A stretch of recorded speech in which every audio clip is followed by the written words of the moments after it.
In this lesson, we're going to review some basic chemistry, starting with the classification of matter. Chemistry is the study of matter. Matter is anything that has mass and takes up space. Matter can be classified according to its physical and chemical properties. So we may remember from grade 9, some of the physical properties we talked about will be things like malleability, the state of a substance, ductility, whether a material can be pulled into wires. But we also look at the chemical properties, such as how readily does something burn? Will it react with acid? These are all examples of chemical properties.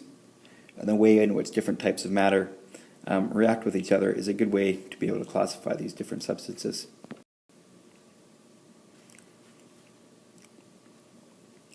Physical properties can be observed without changing the chemical structure of a substance.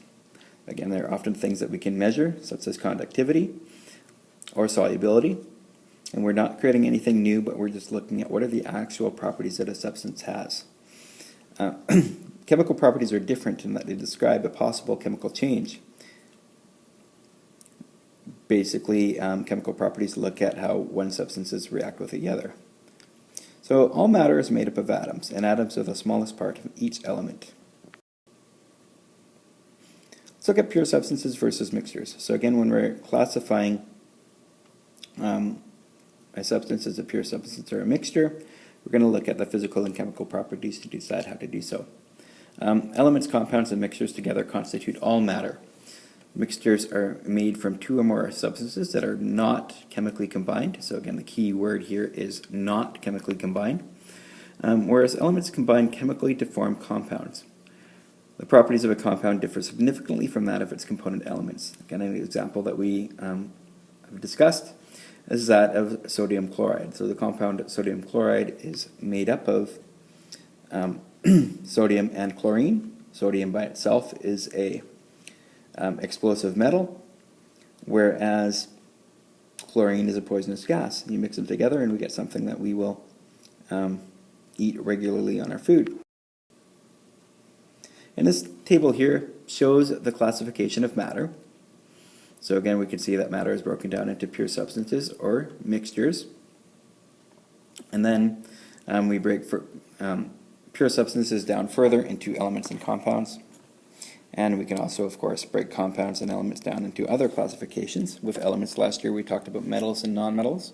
We talked about metalloids as being a combination of the two different types. And we also talked about noble gases, which are technically a type of nonmetal, but have some really interesting properties on their own. And lastly, we'll just review naming and formulas for elements. So elements are identified by names and chemical symbols. All chemical symbols have one or two letters. The first letter is capitalized, the second letter is lowercase. Many elements have symbols based on their Latin name. An example of this is iron, which has a symbol Fe, and that's from the Latin ferrium.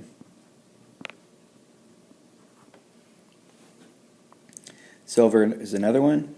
So silver has a symbol Ag, which comes from the Latin argentum. And these are examples of, again, how we use Latin names as the basis for many of our symbols, especially some of the metals for many of the elements.